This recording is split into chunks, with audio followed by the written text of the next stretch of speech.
Hello students, welcome to EPG Pathshala. I am Dr. Anjali Sharma from University of Delhi. Today we are going to talk on module Thomson scattering under the paper Electromagnetic Theory.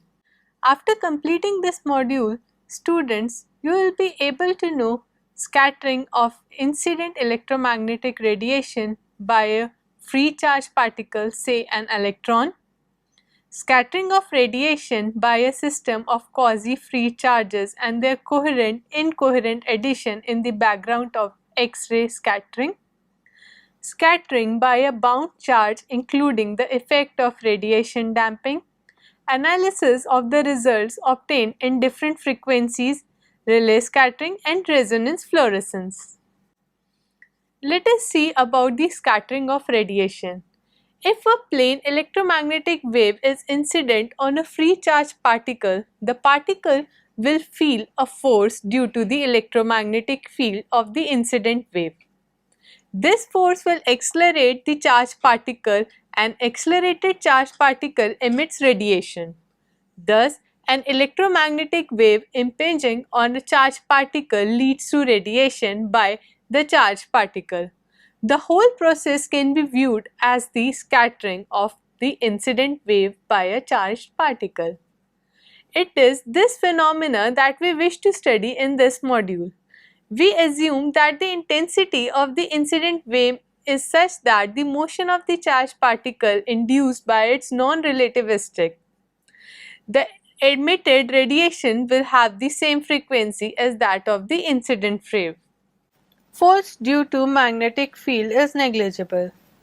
Let amplitude of the electric field be E naught, propagation vector of incident wave be k naught and polarization vector be epsilon naught.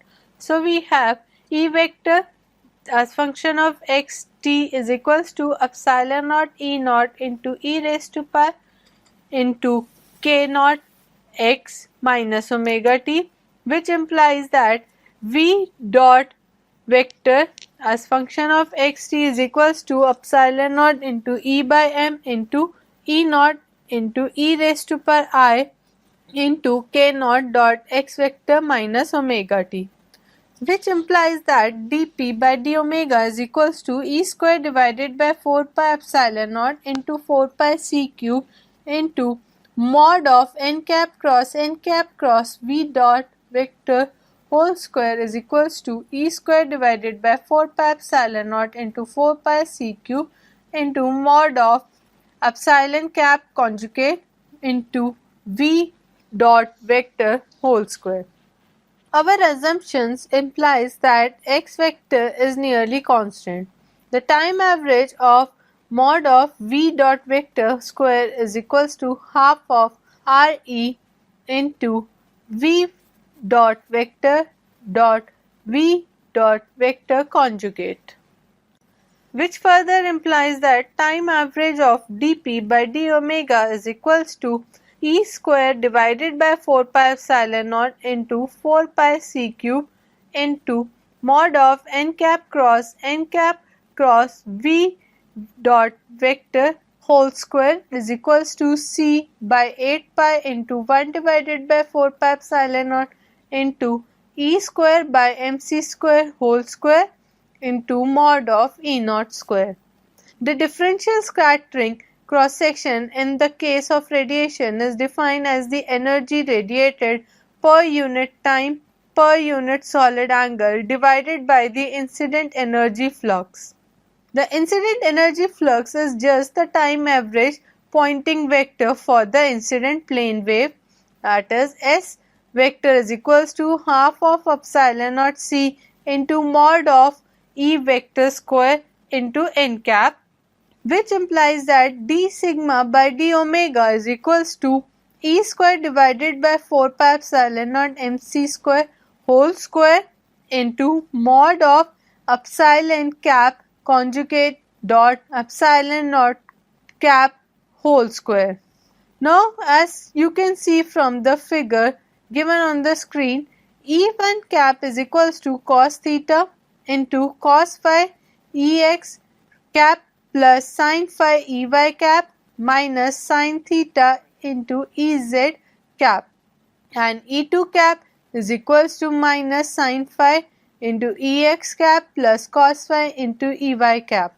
If the incident wave is polarized along the x-axis, then E1 cap dot E0 cap is equals to cos theta cos phi, and E2 cap dot E0 cap is equals to minus sin phi. On averaging over the final polarization, mod of epsilon cap conjugate dot epsilon naught cap whole square is equals to cos square theta into cos square phi plus sin square phi.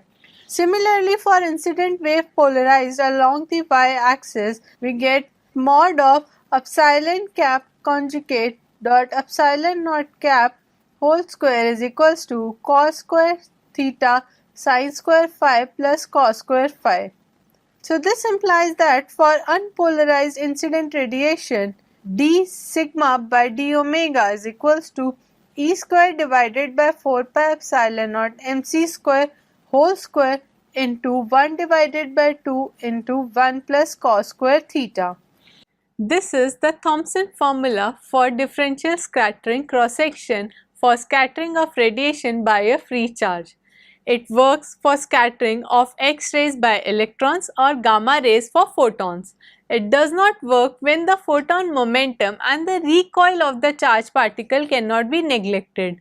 The integral of this over all angles yields the total cross-section, that is sigma t equals to integral d sigma by d omega into d omega is equals to 8 pi divided by 3 into E square divided by 4 pi epsilon naught mc square whole square.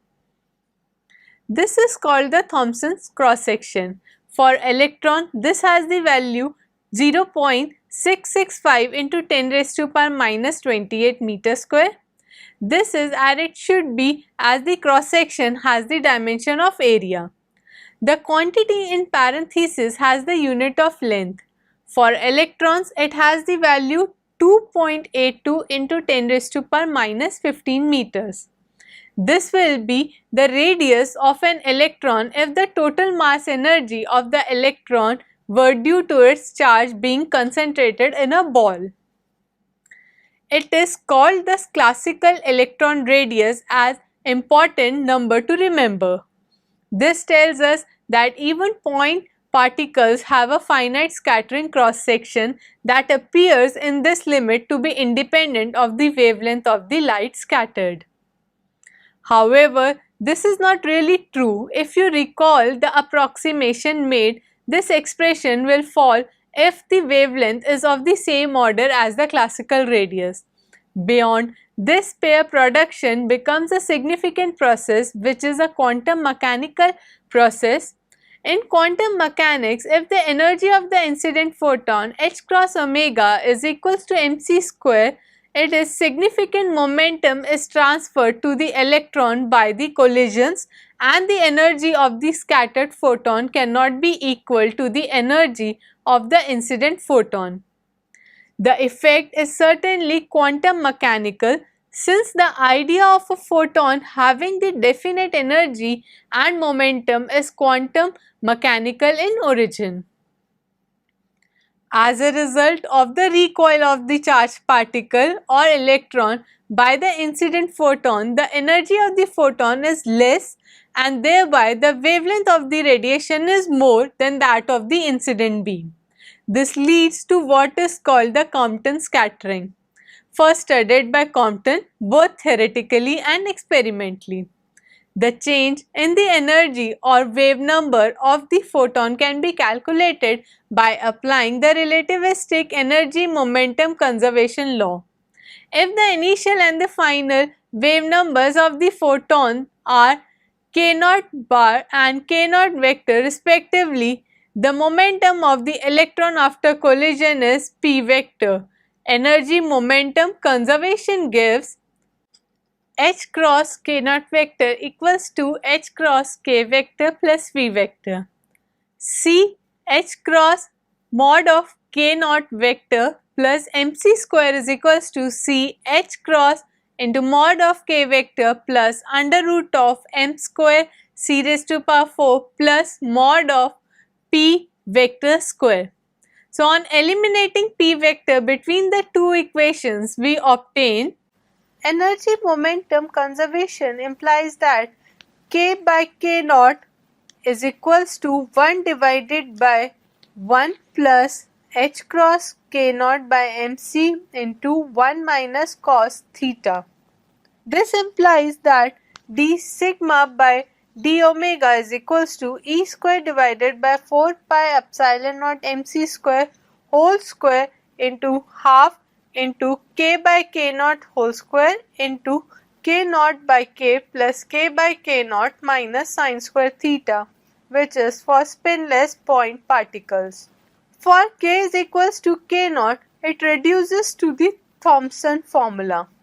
At theta equals to 0, k is equals to k naught and there is no deviation from the Thomson result. As theta increases, k decreases.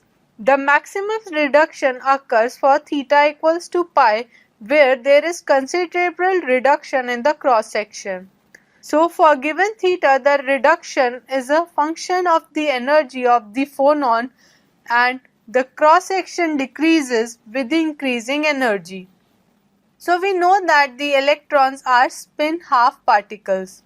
For scattering by electrons, the effect of the spin must also be taken into account, which affects the result to some extent through the electron's magnetic momentum. Now let us study about the scattering of the quasi-free charges. Experimental results for scattering of X-rays by atoms agrees reasonably well with the Thomson formula at wide angles, but not in the forward direction, increasing much more rapidly.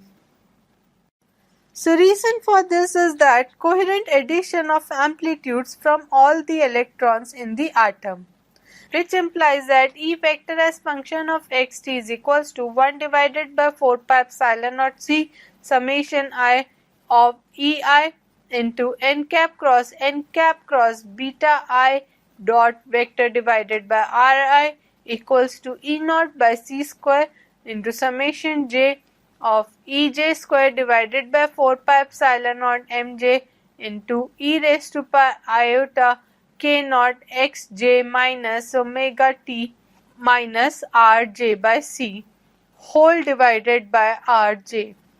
Since distance r is large, it can be approximated by r is equals to x minus n cap dot r cap. Now going through the steps that lead to Thomson scattering by free electron, we obtain d sigma by d omega is equals to mod of summation j of E square divided by 4 pi epsilon naught mc square into e raised to pi I q into xj whole square into epsilon cap conjugate dot epsilon naught cap whole square, where q vector is equals to omega by c n cap minus k naught vector is equals to k vector minus k naught vector, which further implies that q is equals to 2k sine theta by 2 and theta is the scattering angle. This implies to scattering by free charged particles and can be applied to bound electrons as well as for frequencies less than resonant frequencies.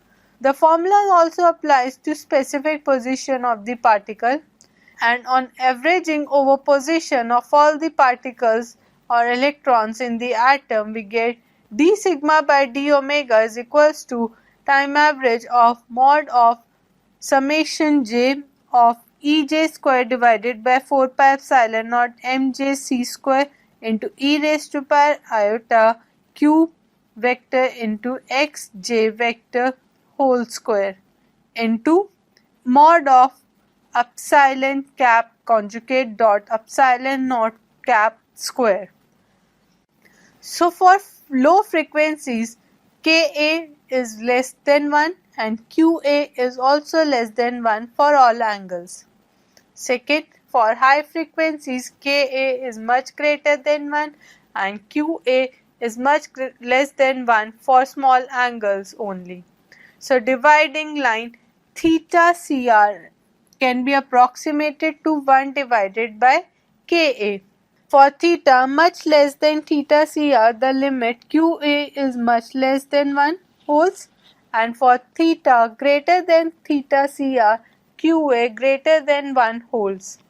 So q vector dot x vector j is equals to qxj cos alpha is less than qa, which implies for qa less than 1, the exponential factor can be approximated by unity, which implies that limit qa tends to 0. So d sigma by d omega is equals to time average of mod summation j of ej square divided by 4 pi epsilon naught mj c square whole square into mod of epsilon cap conjugate dot epsilon naught cap square.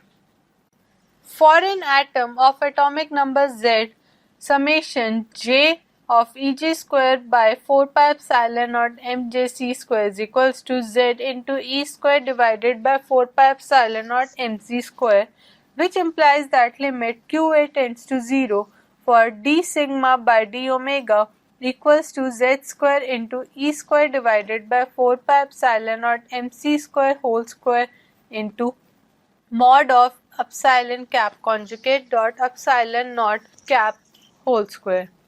The factor z square has appeared because of coherence.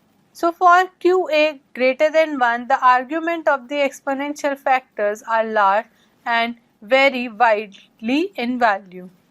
As a result, on averaging, all cross terms vanish and limit qa tends to infinity, and d sigma by d omega is equals to summation j of ej square divided by 4 pi epsilon naught mj c square whole square into epsilon cap conjugate dot epsilon naught cap whole square is equals to z into E square divided by 4 pi epsilon naught mc square whole square into mod of epsilon cap conjugate dot epsilon naught cap whole square.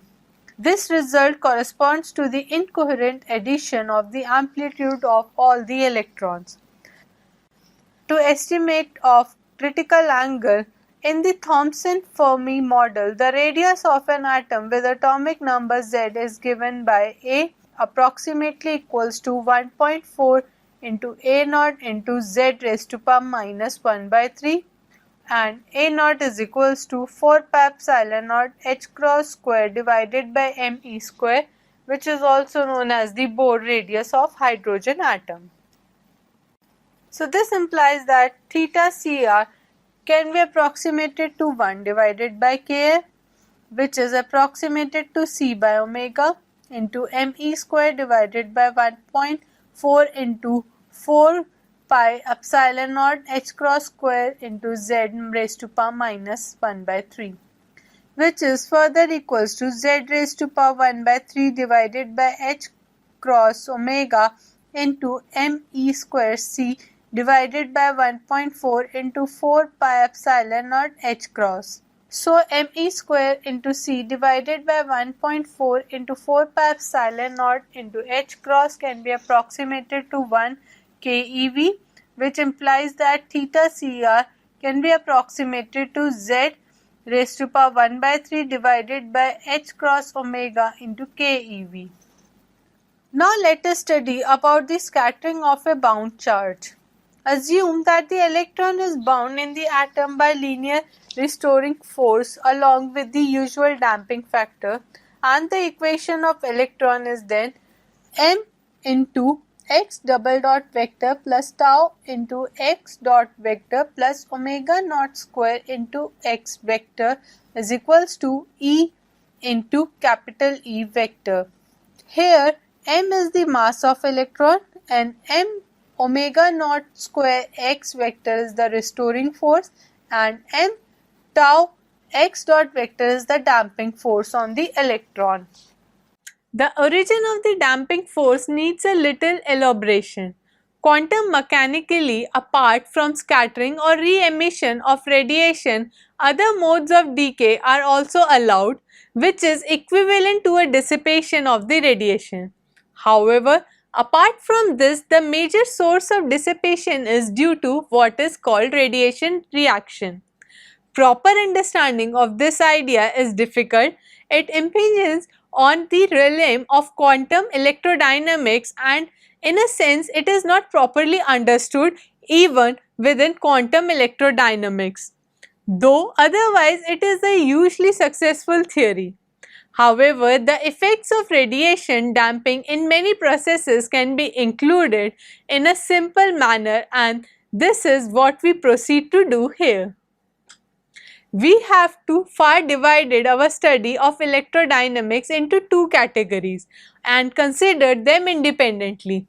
We have considered the production of electromagnetic field by moving charged particle along fixed trajectory, or the motion of the charged particle in a given electromagnetic field.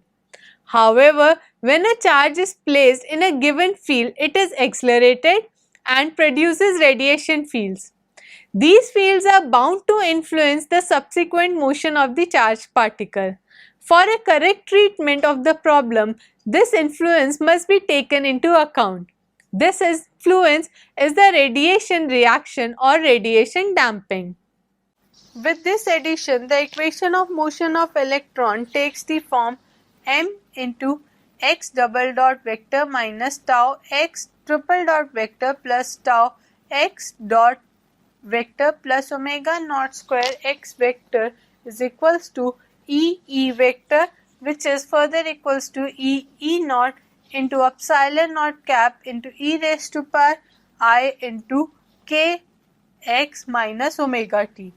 For a steady state solution of the type x vector equals to epsilon naught cap x naught e raised to power minus iota omega t, we get x vector equals to e by m of e naught e raised to power minus iota omega t divided by omega square minus iota tau omega cube minus iota omega tau minus omega square whole into epsilon naught cap, which is equals to e by m e naught e raised to power minus iota omega t divided by omega naught square minus iota omega tau t minus omega square whole into epsilon naught cap, which implies that x double dot vector is equals to minus e by m into omega square divided by omega naught square minus iota omega t minus omega square into e naught into e raised to power minus iota omega t into epsilon naught cap,